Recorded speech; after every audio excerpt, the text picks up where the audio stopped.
സെക്രട്ടേറിയറ്റിന് മുന്നിൽ ആശാ വർക്കർമാർ നടത്തിവരുന്ന രാപ്പകൽ സമരത്തോട് സർക്കാരിന്റെ പ്രതികാര നടപടി. സമരത്തിന് നേതൃത്വം നൽകുന്ന അസോസിയേഷൻ നേതാക്കൾക്കെതിരെ കേസെടുക്കാൻ നീക്കം.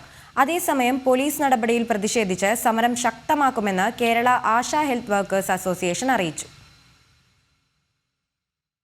സമരം 8ാം ദിവസത്തിലേക്ക് എത്തി നിൽക്കുമ്പോഴാണ് പോലീസ് നടപടി. സമരത്തിന് നേതൃത്വം വഹിക്കുന്നവർക്ക് സമൻസ് അയച്ചു ഭീഷണിപ്പെടുത്തുന്നു എന്നാണ് പരാതി.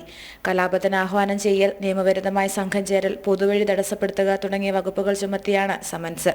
അസോസിയേഷൻ സംസ്ഥാന president VK Sadanandan, general secretary MA Bindu, നേതാക്കളായ S Mini, PK Rosamma, Shailaja John എന്നിവർക്കെതിരെയാണ് കേസ്. പോലീസ് നടപടിക്കെതിരെ ആശാപ്രവർത്തകർ സെക്രട്ടേറിയറ്റിന് മുന്നിൽ പ്രതിഷേധ പ്രകടനം നടത്തി. സമരം ചെയ്യുന്ന പ്രവർത്തകരുടെ വീര്യത്തെ തടസ്സപ്പെടുത്താനാണ് പോലീസ് ശ്രമിച്ചതെന്ന് അസോസിയേഷൻ കുറ്റപ്പെടുത്തി. വിവിധ ആവശ്യങ്ങൾ ഉന്നയിച്ചുകൊണ്ട് ആശാപ്രവർത്തകർ നടത്തുന്ന സമരം ഇന്ന് 9ാം ദിവസത്തിലേക്ക് കടക്കും.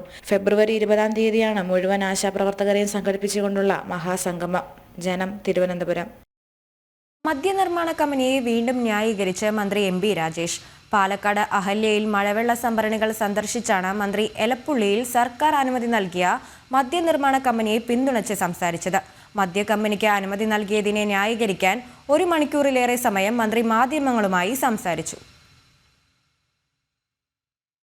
പാലക്കാട് എലപ്പുള്ളിയിൽ സർക്കാർ മദ്യനിർമ്മാണ കമ്പനിക്ക് അനുമതി നൽകിയതിനെതിരെ വ്യാപക പ്രതിഷേധങ്ങൾ ഉയർന്നപ്പോൾ ഒയാസിസ് കമ്പനിയെ ന്യായീകരിച്ച് മന്ത്രി രാജേഷും CPMും പറഞ്ഞ പ്രധാന വാദമായിരുന്നു മദ്യനിർമ്മാണത്തിന് കമ്പനി മഴവെള്ള സംഭരണി നിർമ്മിച്ച് വെള്ളം കണ്ടെത്തുമെന്നത്.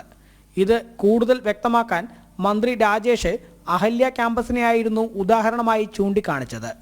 പിന്നാലെ കഴിഞ്ഞ ദിവസം മാധ്യമങ്ങളെ അഹല്യ ക്യാമ്പസിലേക്ക് ക്ഷണിച്ച് 1 മണിക്കൂറിലേറെ സമയമെടുത്ത് മന്ത്രി അഹല്യയിലെ മഴവെള്ള സംഭരണികൾ സന്ദർശിച്ച് മദ്യക്കമ്പനി മഴവെള്ള സംഭരണിയിലൂടെ വെള്ളം കണ്ടെത്തുമെന്നത് ആവർത്തിച്ചു. മഴനിഴൽ പ്രദേശമാണെന്നും മഴവെള്ള സംഭരണി അസാധ്യമാണെന്നും ഒരു വസ്തുതയുടെയും പിൻബലമില്ലാതെ പ്രതിപക്ഷ നേതാക്കൾ പറഞ്ഞ സ്ഥലത്താണ് 33 കോടി ലിറ്റർ വെള്ളം സംഭരിക്കുന്ന ലേക്കുകൾ നമ്മൾ കണ്ടത്.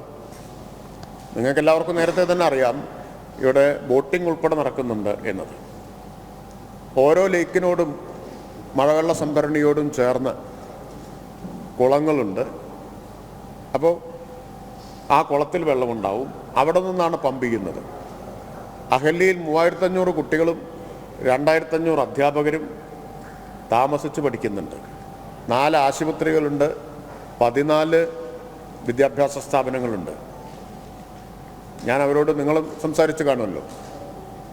ഇത്രയും ആളുകൾക്ക് ആവശ്യമായിട്ടുള്ള വെള്ളം പൂർണ്ണമായും ഈ മഴവെള്ള സംഭരണിയിൽ നിന്നാണ് അവരുപയോഗിക്കുന്നത്. സർക്കാർ മദ്യനിർമ്മാണത്തിന് അനുമതി കൊടുത്ത ഒയാസിസ് എന്ന കമ്പനിയോ അതിൻ്റെ പ്രതിനിധികളോ വിഷയത്തിൽ യാതൊരു പ്രതികരണവും നൽകാതിരിക്കുമ്പോഴാണ് മന്ത്രി വിലപ്പെട്ട സമയം ചെലവഴിച്ച് കമ്പനിയെ ന്യായീകരിച്ചത്. അതേസമയം 300 ഏക്കറിലേറെ ഭൂമിയിൽ പരന്നുകിടക്കുന്ന അഹല്യ ക്യാമ്പസിൽ 15 മഴവെള്ള സംഭരണികളിലൂടെ 33 കോടി ലിറ്റർ വെള്ളം മാത്രമാണ് സംഭരിക്കാൻ കഴിയുന്നത്. ഈ കണക്ക് പ്രകാരം ഒയാസിസ് കമ്പനിക്ക് 2 കോടി ലിറ്റർ വെള്ളം മാത്രമേ മഴവെള്ള സംഭരണിയിലൂടെ ലഭിക്കുകയുള്ളൂ. ഇത് മദ്യനിർമ്മാണത്തിന് പര്യാപ്തമാവുമോ എന്നതാണ് പ്രധാന ചോദ്യം. ജനം, പാലക്കാട്.